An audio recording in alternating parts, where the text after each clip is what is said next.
Ng 3:35. Naki-open naman ng camera.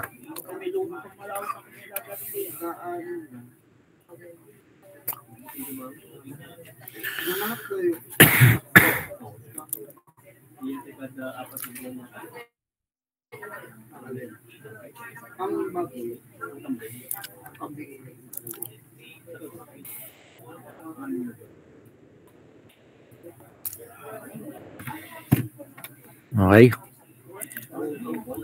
O, agkis. Nag-aantay ka na naman ng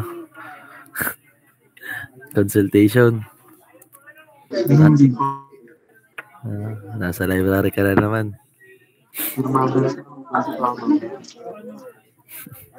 Okay, sige, start na tayo. So, last topic natin ay Ghost Jordan, tama ba? Tama. Sunod natin ay Ghost Jacoby at Ghost Seidel. Pero ang una nating aaralin dito ay paano ba natin ita-transform yung equations natin. So, una, kailangan yung ating systems of linear equation, no? Meron tayo dapat dyan na coefficients dito sa ating matrix A na yung main diagonal ay diagonally dominant. Paano ba natin sasabihin na diagonally dominant? Say for example, no, yung ating coefficients ng ating linear equations, ta-transform natin into matrix. Dapat daw po, yung main diagonal natin to ay diagonally dominant. Ang tanong, paano po natin masasabi na diagonally dominant? Masasabi lang na natin na diagonally dominant yan kung ito sa ating R1, row 1, no, yung focus element natin na A11, yung absolute value niyan must be greater than the absolute value of A12 plus the absolute value of A13. So, madalit sabi, kumbaga, dapat daw, itong nasa main diagonal natin ay mas malaki kaysa sa sum ng remaining elements. No, pero dapat naka-absolute value. No? Sa row 2 naman, dapat yung ating A22 dito or absolute value of A22 must be greater than the absolute value of the remaining elements natin, which is A21 plus the absolute value of A23. And para naman sa row 3, since ang focus element natin sa A33, so ang absolute value of A33 must be greater than absolute value of A31 plus the absolute value of A32. Nasundan po. Yan ang ating magiging conditions para masabi natin na diagonally dominant ang ating equations or yung ating matrix. Ang tanong, paano kung hindi natin masatisfy yung condition na ito? So, pwede na tayong mag-swapping of rows to resolve this problem. Okay? So, kunyari, na sa R1 at sa R2 ay hindi greater than ang lumabas, pwede nating iswap yung rows ng R1 at R2. Ganun po tayo. Ganun po ang ating gagawin. So, kung mariresolve na natin by swapping of rows, i-recheck natin kung yung R1 ba, yung bagong R1 at yung bagong R2 ay ito ang lalabas. So, once na masatisfy na natin yon, pwede na tayong pumunta sa ating next na step. Okay. Sa next step natin, di po ba, ang first column ng ating coefficient matrix ay X, second column ay Y, at ang third column ay Z. Tama po ba? Kung ating i-arrange yung equations natin, magkakaroon yan na equation 1, which is the row 1. Equation 2, which is the row 2, and equation 3, which is the row 3. Tama po ba? Nasusundan ba? Parang ang row 1, equation 1, row 2, equation 2, row 3, equation 3. So, kumbaga, kung isusulat natin yung equation 1, that will be A11x plus A12y plus A13z equals to C sub 1. From this equation 1, dyan po tayo kukuha ng ating variable x. No? Or we must solve for the variable x using the equation number 1. So, kumbaga, kung i-manipulate natin to algebraically, ilipat na lang natin to, and then divide na lang doon sa coefficient ng x. So, kumbaga, ang pinaka-equation natin will be x equals to c sub 1 minus a12y minus a13z all over a11. Nasundon po ba yun? Ha? Nasundan?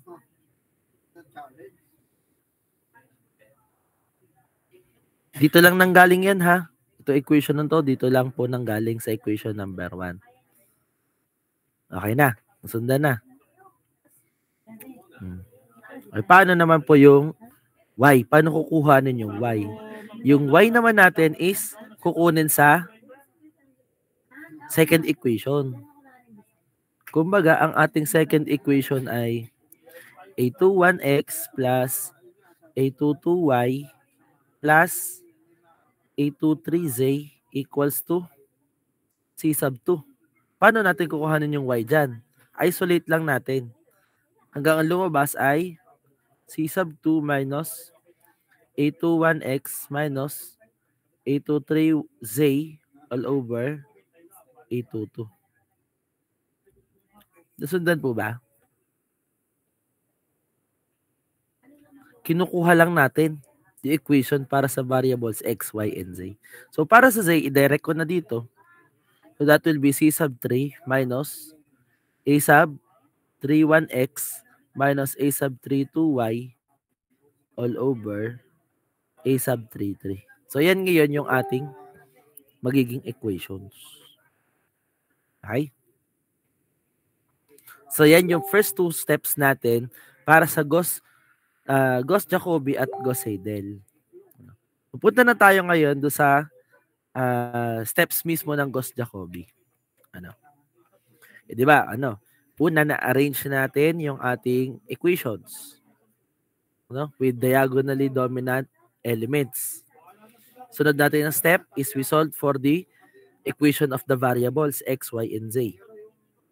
Yung third step natin for Gauss-Jacobi will be letting x, y, and z as 0 for our initial values. Yan. Initialize values for the variables as zeros. Kumbaga dito, at the 0th iteration, ang value ng x ay 0, value ng y ay 0, at ang value ng z ay 0. Okay? Anong sunod natin na gagawin dyan? After we initialize the values as zeros, we substitute them, okay? We substitute these values into the right-hand side of each equation to obtain the first approximation. Paano yun? Di ba kanina, nakapag-obtain na tayo ng equations natin for x, y, and z. So ito yon.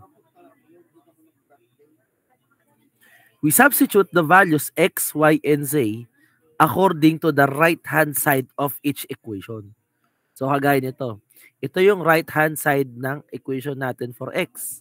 Therefore, ang isa-substitute lang natin ay yung y equals to 0 at z equals to 0. Nasundan po? Sa equation ng y, to get y, sa-substitute lang natin yung x equals to z at z equals to, x equals to 0 at z equals to 0.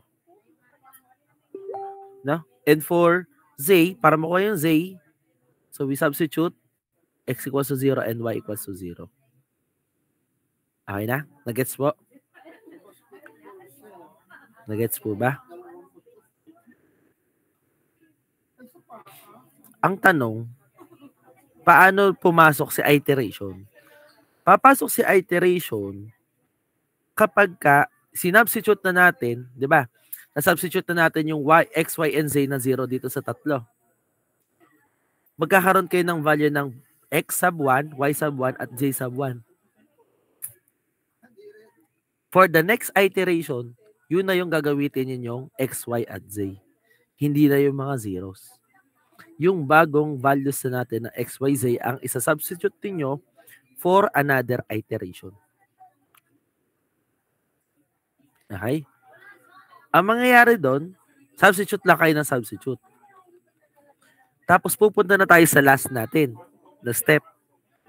Yung continue the iterations until two successive approximations are identical. Kunwari at the 150th iteration, 150th iteration. Di ba? Kakaunti lang yan. Kayang-kaya niya yan. Mga ano yan. Mga 6 hours ng solving. Ano? Kakalculator lang naman eh. Di ba? Hindi. Gamit tayo ng Excel. Hindi kayo magmamano-mano dyan, no? Mag-Excel tayo dyan. Okay. So, kunwari, at 150th iteration, makukuha natin si X sub 150, si Y sub 150, at si Z sub 150. Di ba? Paano natin masasabi na ito na yung ating final answers? Kung ang 151st iteration na may values na X sub 151, Y sub 151, at Z sub 151 ay identical daw ang values. Kumbaga, itong dalawa equal, itong dalawa equal, itong dalawa equal. Ang tanong, sino ang hinihingi ko? Ang hinihingi ko lang po ay yung kay 150th. Yan ang pinaka-last iteration ninyo. Kasi, dyan makikita yung true value of X, true value of Y, at true value of Z. Okay?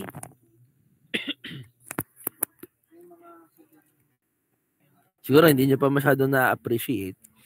Pero, try nating solve. Yes po.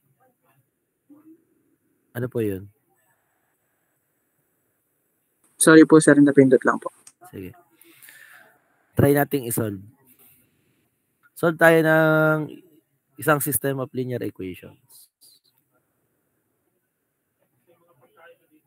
Say for example, ang equation natin ay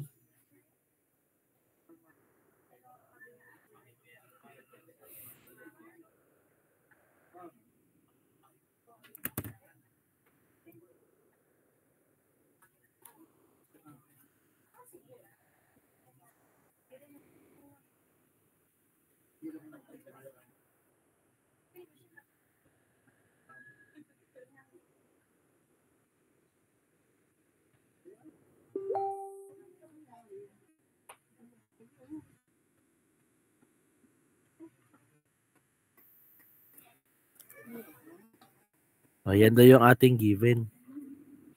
Sa given natin na yan, kailangan yung diagonal ng coefficients natin ay diagonally dominant. So, how are we going to check? Siyempre, we solve for them.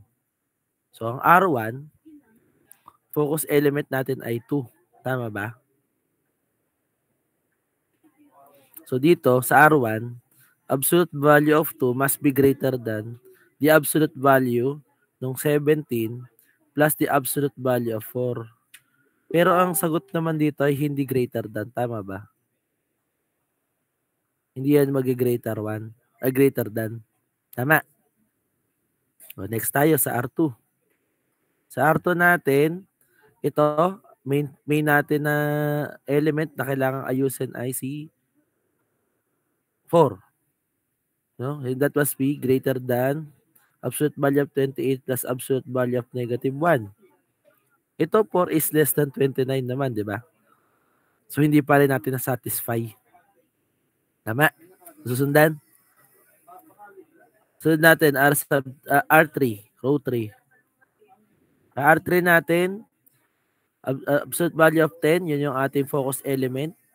Must be greater than absolute value of 1 plus absolute value of 3. Ito, yan yung na-satisfy pa lang. Tama ba? Yan yung na-satisfy pa lang yung condition. So, tendency, okay na tayo sa arrangement ng row 3. Yung row 1 at row 2, try natin palitin. No? So, itatry natin na pagpalitin yung dalawa. Ang updated ninyo na arrangement ng rows of equation ay 28x plus 4y minus z equals to 32. 2x plus 17y plus 4z equals to 35. You have x plus 3y plus 10z equals to 24. Tama ba? O ngayon, i-check natin kung diagonally dominant na ba.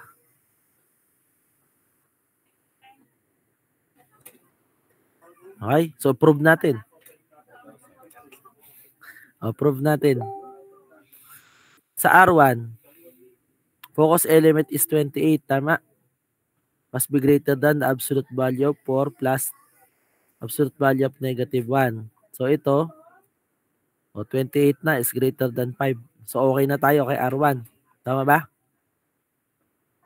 Okay, R2. You have absolute value of 17 must be greater than absolute of 2 plus absolute of 4. So, ito, 17 is greater than 6. So, ito, check na. Tama. So, ngayon, ito po pala yung ating pinaka-arrangement dapat ng ating rows of equations. So, dyan sa arrangement na yan, dyan tayo magge-generate po ng ating equations for variable x, for variable y, at variable z. So, di ba sabi natin, at equation 1, you have 28x plus 4y minus z equals to 32. Kailangan natin kuhanin dyan yung equation of x. So, your x becomes 32 minus 4y plus z all over 28.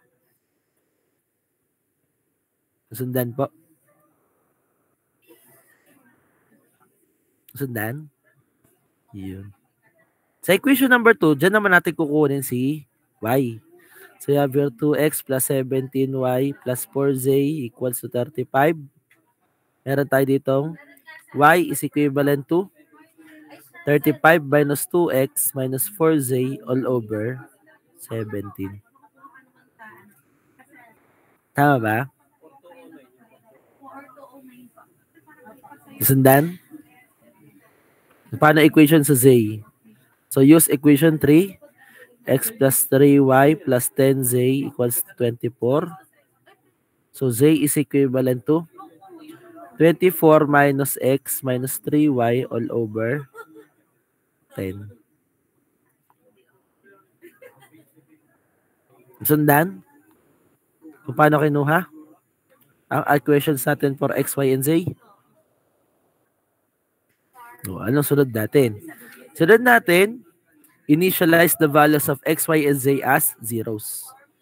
So, at the 0th iteration, so ang x ang value ng x natin, or x sub 0 ay 0, y sub 0 ay 0, at ang z sub 0 natin ay 0. Okay? Sundan? Ang sunod natin, paano kunin si first iteration? No? So, we use is values of x, y, and z. X equals to 0, y equals to 0, z equals to 0.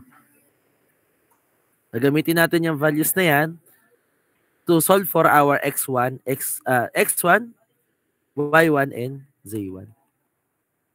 So, for x sub 1, we have here 32 minus 4 times y, which is 0, plus z equals to 0. 1 over 28. Sagot natin, type naman. What is the value of z? Oh, sorry, x. X sub 1. 8 over 7. For y sub 1, that will be 35 minus 2 times 0 minus 4 times 0 all over 17. So that is, sagot, 35 over 17. Do you agree po ba? Okay. And then for z sub 1, so we have here 24 minus 0 minus 3 times 0 all over 10. Z sub 1 natin is equivalent to 12 over 5. Okay. So, to update, ito na yung ating x1, y1, z1, no? So, solve naman natin yung second iteration. Second iteration, we use the values x equals to 8 over 7, y equals to 35 over 17, and z equals to 12 over 5.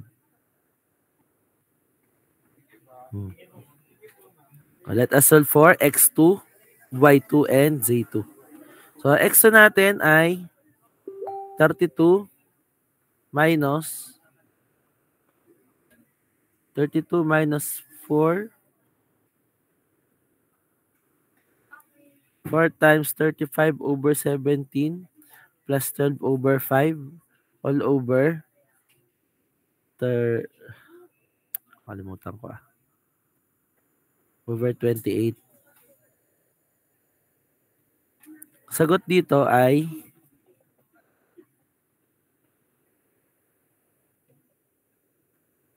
556 over 595. Tama ba? Ayun.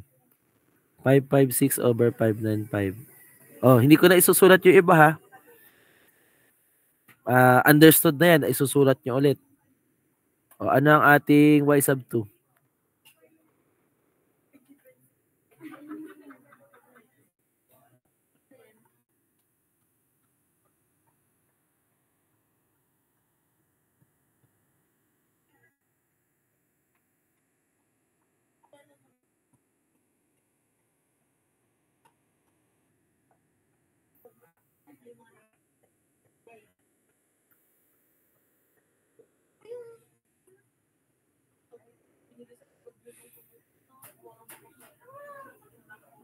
What is y sub 2?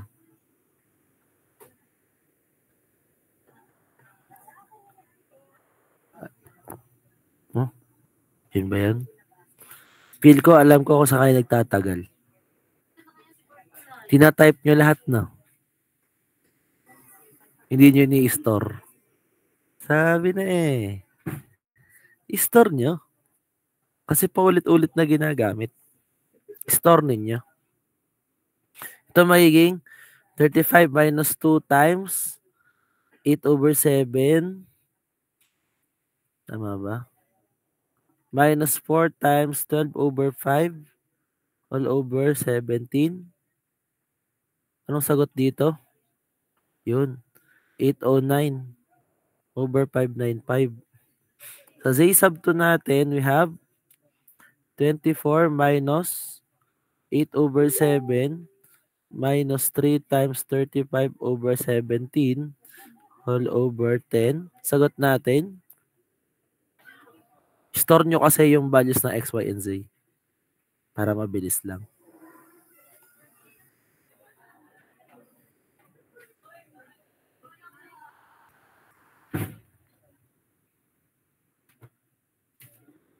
Mm-hmm.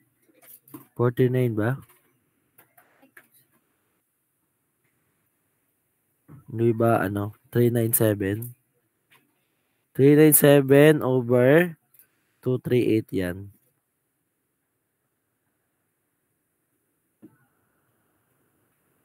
Okay na.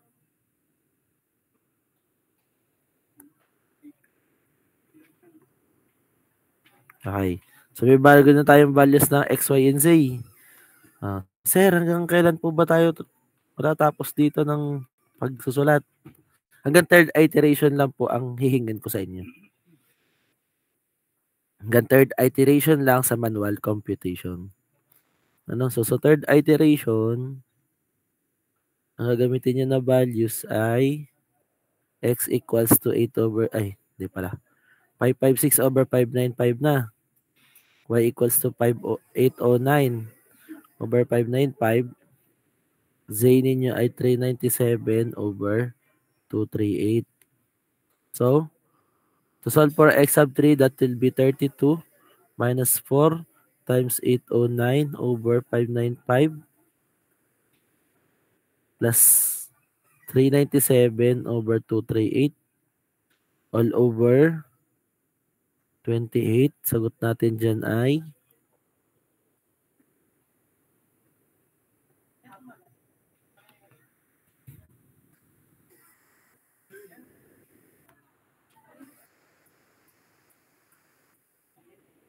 4799 over 4760. Y sub 3, you have here 35 minus 2 times 556 over 595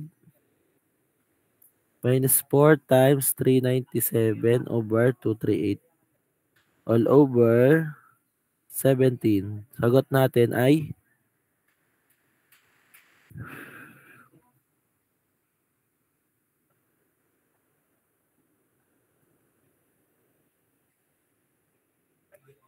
2249 over 1445. And for our Z sub 3, we have here 24 minus 556 over 595 minus 3 times 809 over 595 all over 10. Z sub 3 natin ay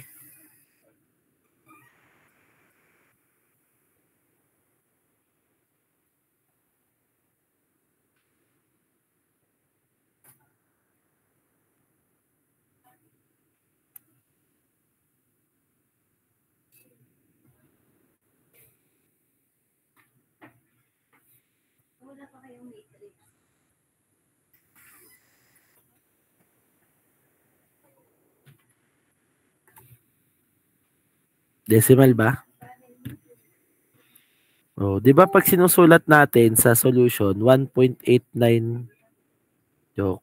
O nga 8987. Kapag sinusulat natin sa solution, pero kapag kino-compute natin, store ninyo ha. Gusto ko full decimal pa rin. Ano? Dating gawi pa rin. Pag sinusulat, okay lang na 4 decimal. Pero kapag kino-compute, full decimal. Naintindihan? Kaya matuto mag-store. So after nyo ng third iterations, itabulate nyo lang. Tabulate nyo lang yung inyong values.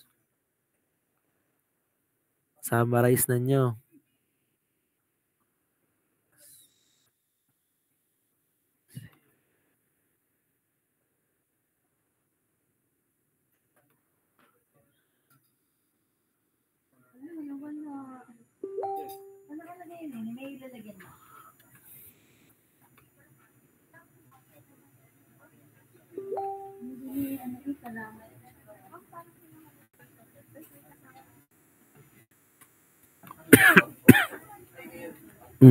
Ayan.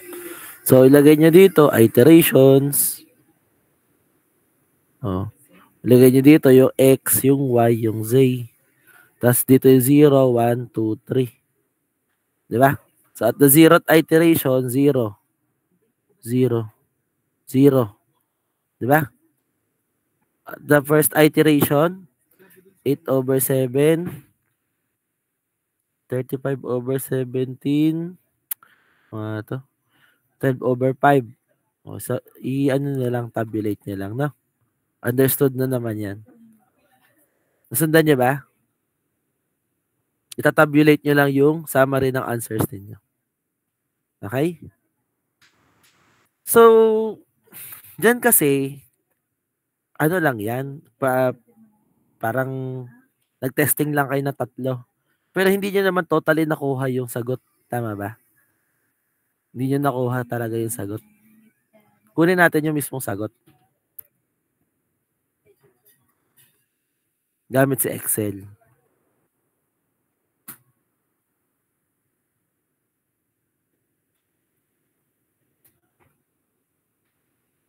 O bukas na kayo ng may Excel ninyo.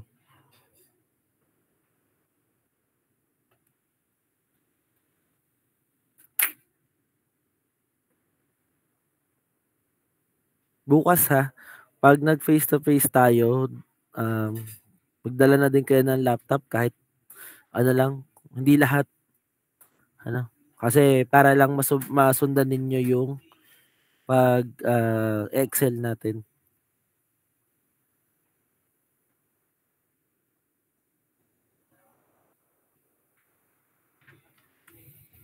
Okay.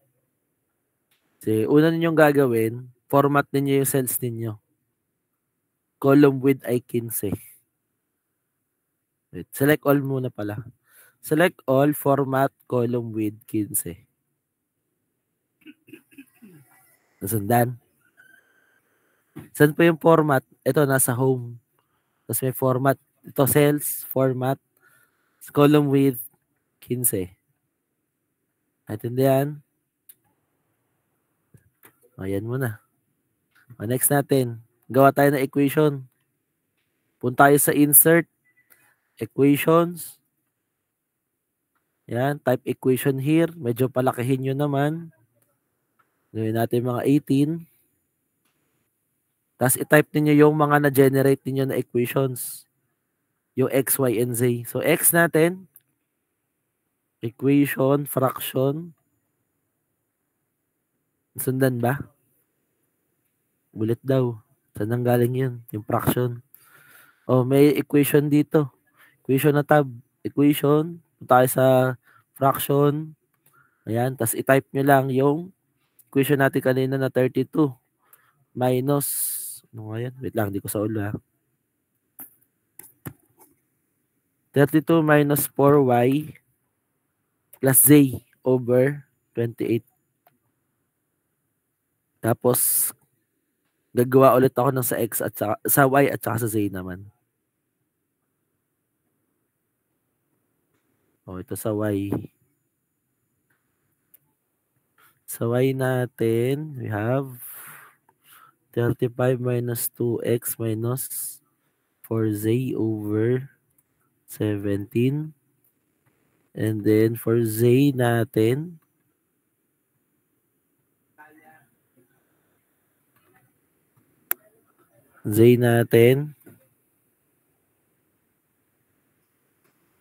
we have 24 minus x minus 3y over 10.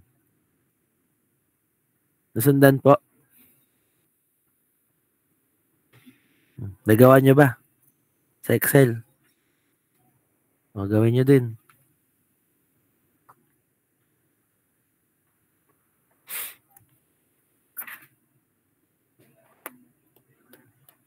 Gawa na? Okay. So, kung nagawa na, gawa naman tayo nung para sa table. So, syempre ito, column ng iterations. Ito, column ng x, column ng y, column ng z.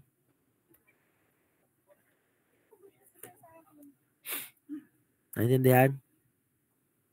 So, 0 iteration natin. Anong values? 0, 0, 0. Tama ba? Sundan. First iteration natin. First iteration, manggagaling na lang yan dito sa equation natin. Di ba sabi natin, initial values natin ay puro zeros. So, equate natin sa equal sign. Ito, laki natin.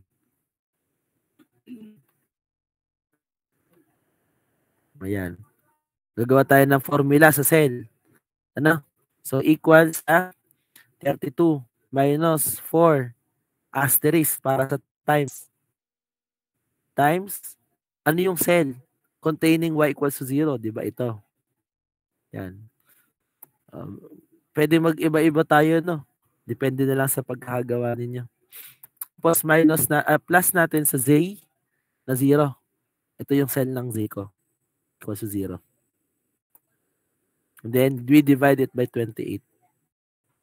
So, yan yung ngayon yung ating pinaka formula cell. So, enter natin. Ayan, makapag-generate na yan. Sunod, gawa kayo ng equation natin sa cell using y. So, we have here equal sign.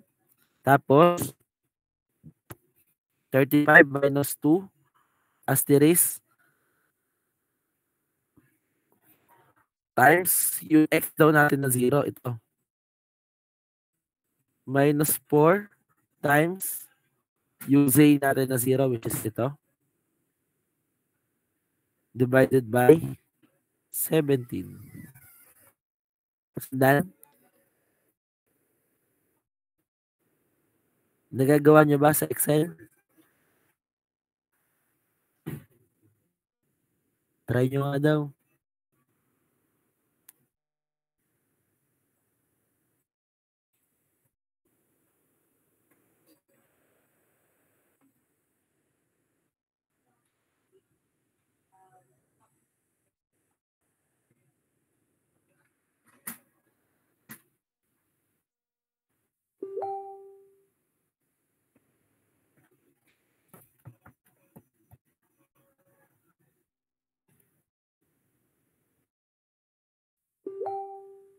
enter ko na. Ayan. Tapos yung Z, gawa din kayo. So, 24 minus X na 0. Itong cell na ito. Minus 3 asterisk times yung Y na 0. Divided by, o yan naman yung aking pinaka formula sa cell.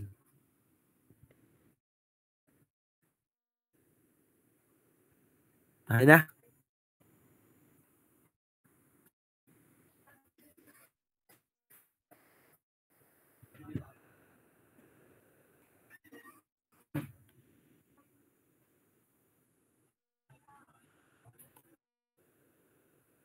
Okay na po. Enter. Pagka-enter ninyo, highlight nyo yung cells. Ayan. Naka-highlight na, di ba? Pagka-highlight ninyo, ito nyo to. Tapos hanapin nyo kung pang ilang iteration. Magiging makukuha yung value ng X, Y, and Z. Again, para masabi natin yung values ng X, Y, and Z natin ay yun na. Hanapin nyo dito yung unang successive rows na parehas ang values. Kung mapapansin niyo, ito. Nag natin yung ating cell, no? Ito yung successive rows na parehas sila ng values. Tama ba? I-highlight niyo yung una. I-highlight niyo itong unang row na nagparehas. Ang i-highlight niyo yung unang row. Naintindihan po ba? Pagka-highlight, pwede niyo itong tanggalin. Extra lang yan eh. O parang na-overextend lang. After nyan, i-drag nyo to para malaman nyo kung pang ilang iteration. Gaya nyan, 20th iteration pala. Tapos i-ano ko lang, lalagyan ko lang ng border. Okay? Nagawa nyo po ba? Nagawa ninyo? Nakuha natin yung values na XA. So dito, final answers. Sulat lang. Final answers natin. X equals 0.993594,143. Y equals to 1.50677,808.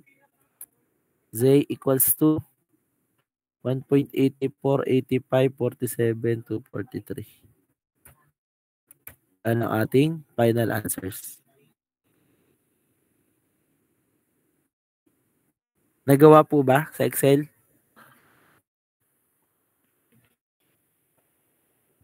Na-try ba ninyo?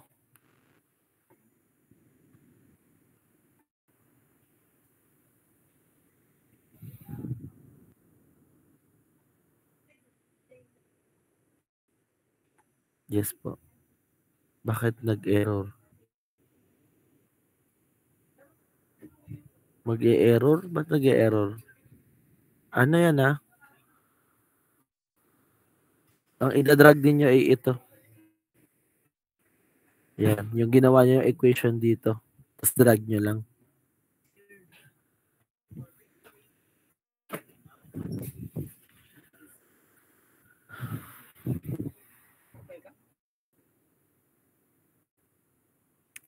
Nagawa po ba?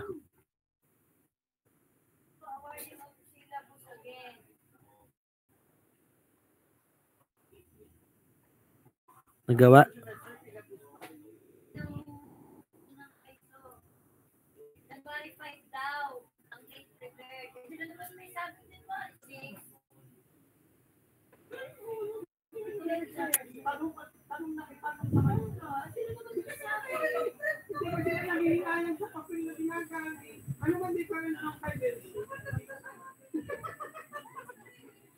Okay na?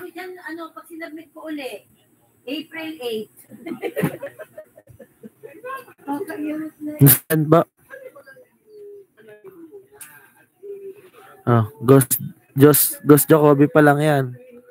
Ano? So, using Ghost Jacoby.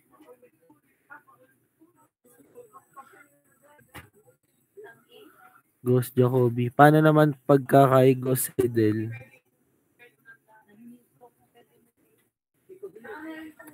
Okay. So, gawin naman natin yung manual computation sa Ghost Seidel.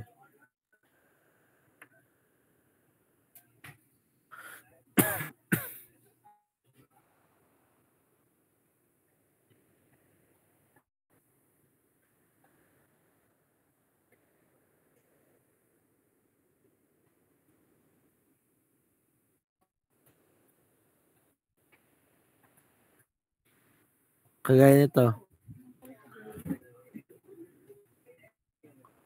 Yan. Ang Gauss Seidel natin, sige, hindi pala. Ito na lang pala. Sa Gauss Seidel natin, iba naman yung paggamit ng initial values.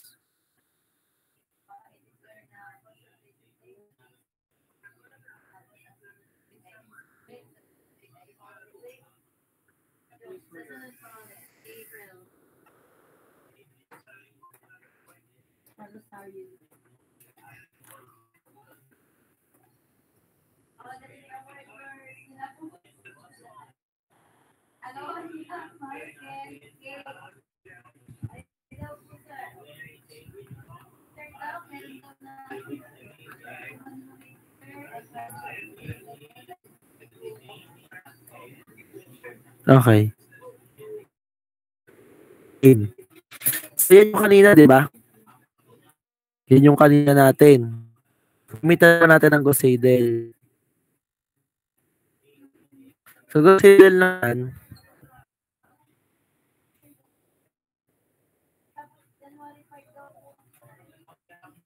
sa Gauss Seidel natin, ang zeroth iteration, ganun pa rin. 0, y sub 0 ay 0, z sub 0 ay 0. Okay? Paano natin gagamitin yan sa first iteration? So, for the first iteration, so your x is equivalent to 0, y equals to 0, and z equals to 0. Sa pagsosolve natin ng x sub 1, that will be 32 minus 4 times 0 plus 0 all over 28. Diba? Sagot dyan, yung kanina. 8 over 7. Tama.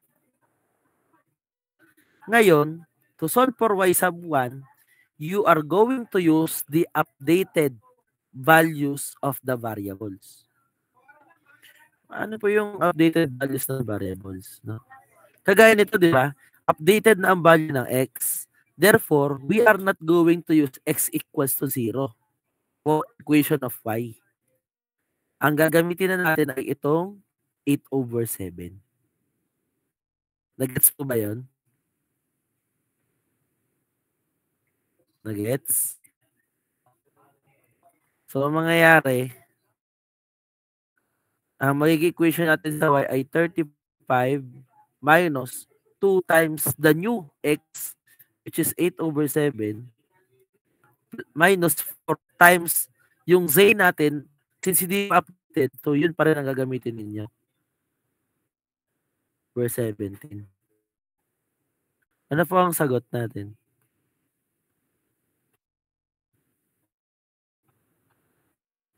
Mag-type naman ang sagot.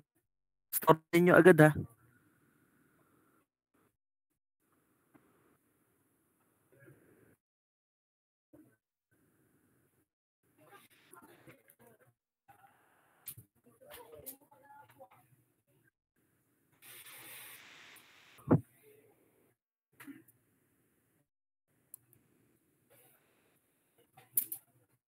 So, sa sub 1 natin. Sa sub 1 natin, since updated na si x at saka si y, yun na yung ating i-input. So, we have 24 minus x, which is 8 over 7, minus 3 times y, which is 229 over 119, all over 10. So, sa isang buwan natin is equivalent to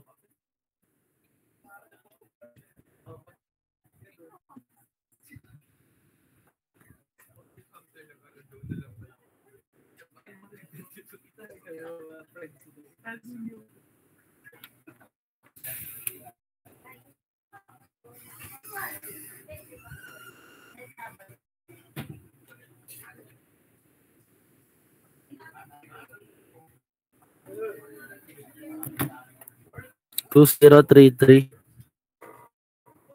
Ayan. Ano yan? Makapagbenta na lang ng bako. 2033 over 1190. Okay. So, yan na ngayon yung ating values ng x1, y1, at z1. So, for the second iteration,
okay.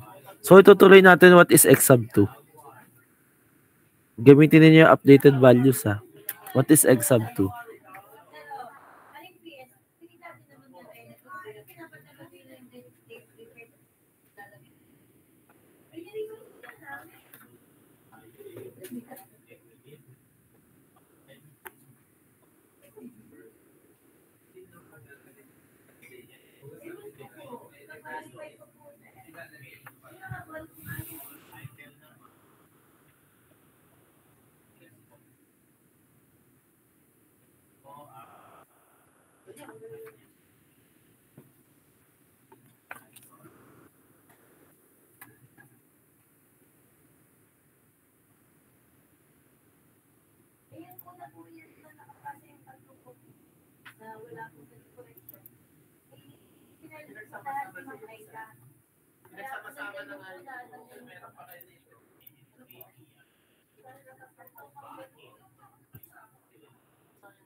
Ayan. Kunin nyo na yung ibang values, ha. Tinatype ko lang yung ano ninyo. 0.9290. I-store nyo to, ha. Pero pag sinulat, ito lang ang nakalagay. Ha? Ano ang y sub 2?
1.5476.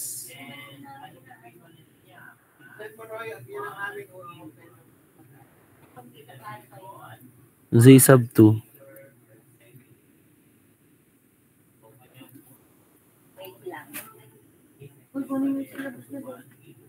Parang walang iyo doon.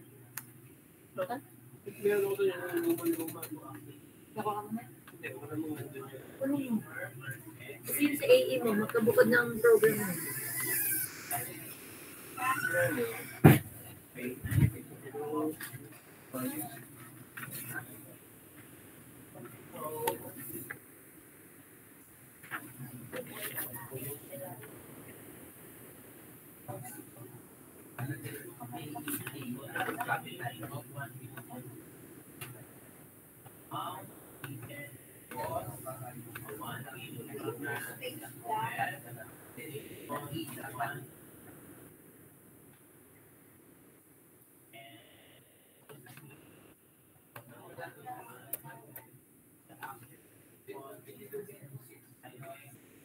One 1.8428.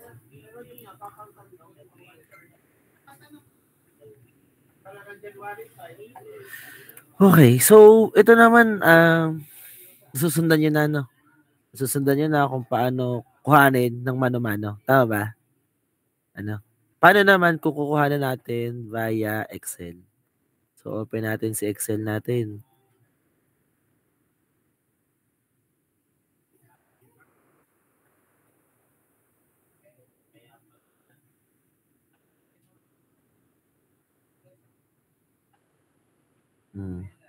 Excel naman tayo. Gamitin nyo na lang yung kanina ninyong ginamit. Ano? So, meron tayo dito na X, Y at Z ulit. Dito yung iterations. Diba? Sabi natin at the 0th iteration, that will be 0, 0, 0. Tama ba? Sa first iteration natin, kopyahin nyo lang yung equation kanina. Open parenthesis, 32 minus, equation na dun. 32 minus 4 times the y, which is 0, still 0 pa din. Ano? Plus the z, ito yung updated na values natin, divided by 28. O parehas lang nung kanina. Tama ba? Sundan po. E, paano yung sa y? So y natin magiging 35 minus 2 times 35 minus 2 times yung updated natin na x, ito. Yan na ilalagay natin kasi yan yung ating updated na x. Tapos close parenthesis. Diba? Minus 4 times yung updated value ng z, ito. Tama? Okay.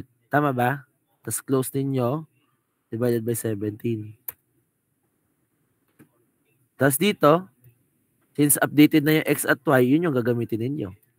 So we have 24 minus x, ito yung updated na x, minus 3 times the updated value of y, which is ito, divided by 10. Sundan? So, enter nyo lang. Yun na. Tapos after nyan, i-drag nyo ulit to pababa Hanapin nyo kung saan mag-equal. Ayan. Ito, sakto. Itong dalawa. O, yan dalawa. Yan yung parehas ang values. No? Two successive rows na parehas ang values. Pero ang pipiliin natin ay itong unang row na kaparehas. Ano? And then, tingnan natin kung ilang iteration ang nangyari. So, hanggang siyam. Pwede nyo na to i-delete. Highlight kung ilang iterations. Tapos, i-tabulate nyo lang. Okay? Nasundan? Nakapag-drag po ba?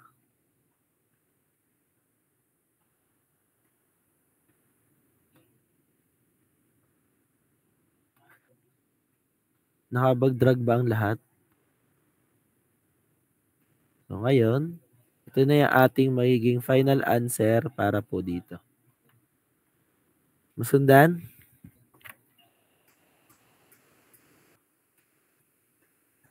Nagawa niyo po ba?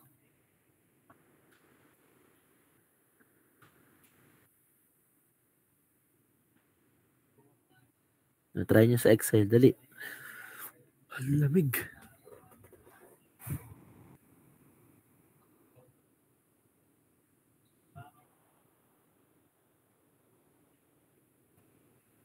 React na lang kayo pag nagawa nyo na ha.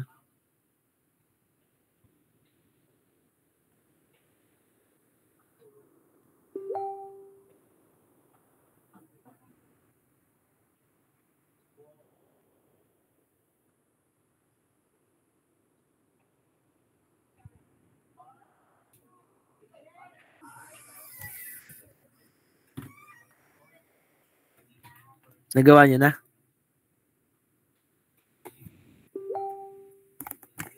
Wait lang ha.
Okay na. Nagawa na.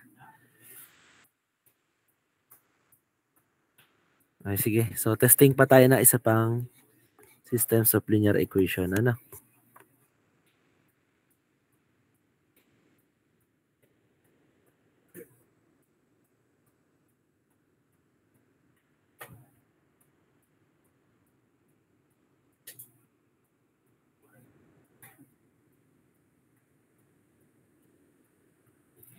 Yan, kagaya niyan. Ano?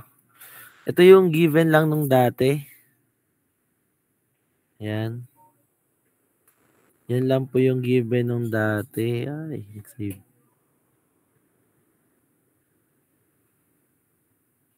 Okay. So, ano yung gusto kong i-prove dito, no? Ito yung given nung last time, yung gamit si Gauss-Jordan tsaka si Gaussian elimination. Pero using Gauss-Seidel at Gauss-Jacobi naman, So, di ba, una, kailangan nating i-arrange yung ating equations. Sa pag-arrange natin ng equations, kailangan nating i-prove ito. Yan. Pero may isa pa po kasing way. May isa pang way ng pag-arrange. Tingnan ninyo ha. Wait lang po. Wait lang.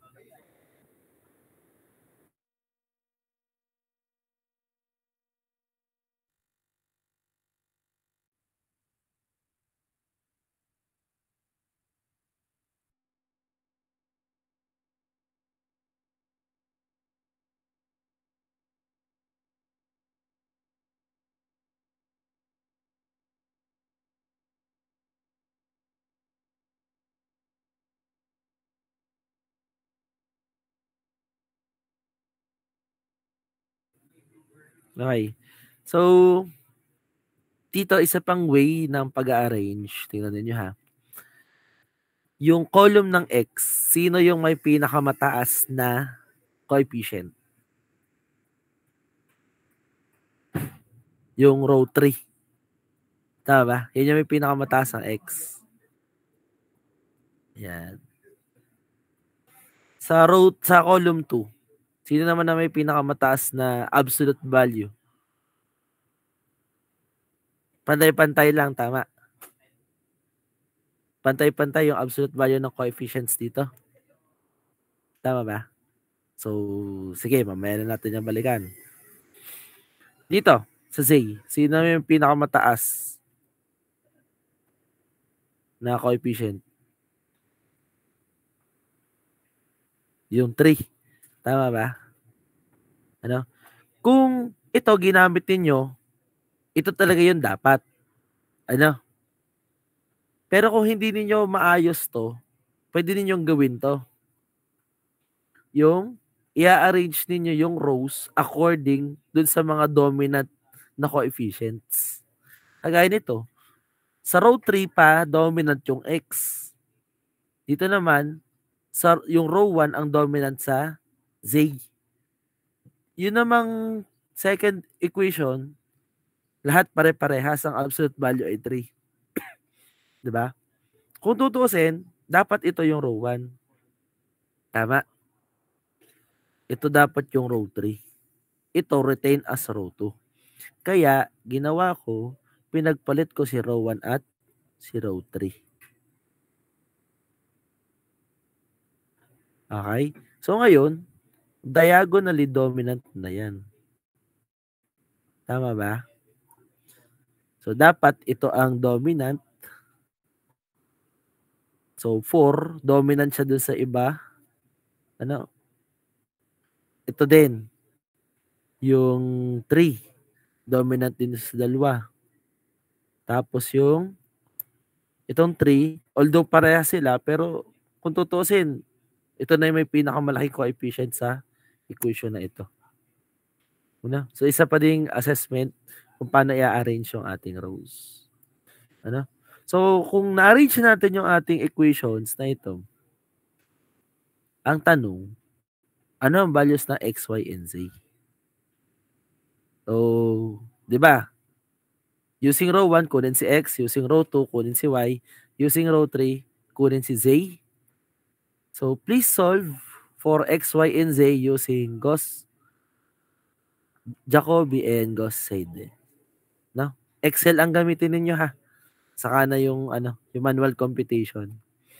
Yung manual computation ninyo ay sa midterm week, while yung inyong tawag dito, ang inyong part 2, yung inyong online exam will be on week 10. Okay? Week 10 ang inyong part 2. Okay po ba? Sige. So, try to solve for X, Y, and Z. Tapos, alamin na din natin kung pang ilang iteration kapag Jacobi ang ginamit at pang ilang iteration kung Seidel ang ginamit. Sige po, makikisolve. Sige Yes po. Sir, paano nga po ang gagawin after doon po sa Excel, di ba po, isa-select all, tapos format po. Ano nga po ang next po doon? Cell width, yung column width. Propose ako ng additional ano din eh. Tapos Tapos set, po, ano po? set 15. 15.15 pa. Oo. Tapos, pwede na pong magtuloy, ano pa? Yes po. Sige po, thank you po, sir. Sino pa may tanong? Naka-schedule niya hanggang March 28.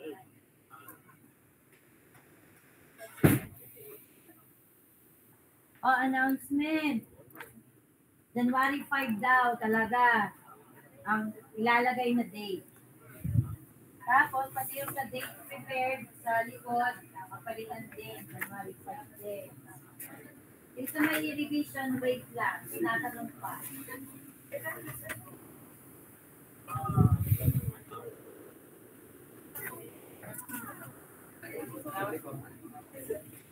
Kailan mo ang deadline? May nalalamang ISO bago ba yan? Ay, di ka may naglulukuhan yung ISO nga kasi ang mga kuwan alam din naman kaya ng ginagawa. May nalalaman pang ISO, alam naman ang mga ISO auditor na ganyan ang ginagawa. Bakit hindi makita ang finding? Kasi ang tinuturing lang nilang ibigay sa inyo.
Okay na po. Ang ilang iteration po tayo sa Goseidel. Sa Ghost Jacobi. Pang ilang iteration. May type nga daw.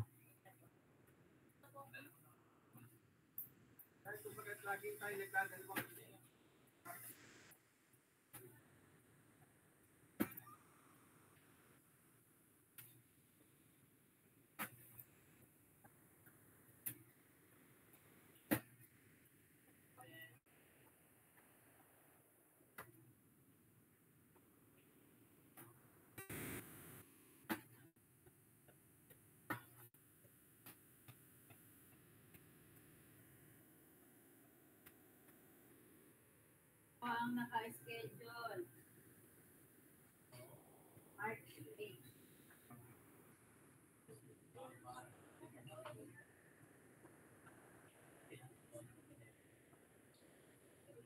Generator. Advisor, Pergomo, Pano, Abon, 2. Three-way stand. The great advisor, Sergey Magnet Manchila. 8. Sergey Magnet Manchila. Hindi sa ano, ako niya yung medicinal. Saka, ano isa sa museum dalawang ano. Pupunta lang sa museum.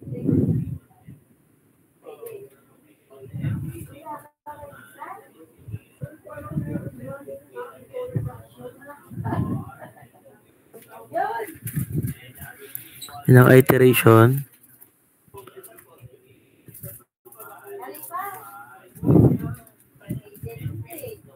68 ba? Hindi ba 67? 67 po sa Jacobi. Ayan. Sa Seidel,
ilan po sa Seidel?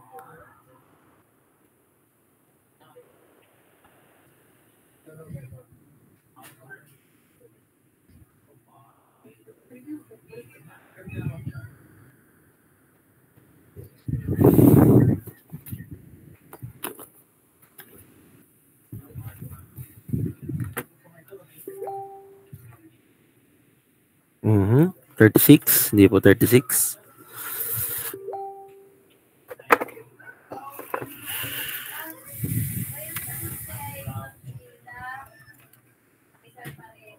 Yun, 20. Sa Seidel, 20 iterations po tayo. Ano? So, sige. Figure out nyo na muna yan. Isasend ko na lang mamaya yung Excel. Sample Excel natin doon sa ating mga problems. Ano? Naintindihan po ba? Sino po may tanong?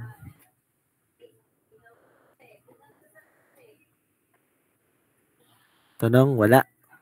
Okay, sige. So, wala na kayong tanong. Class dismissed na po tayo. Thank you po sa inyo.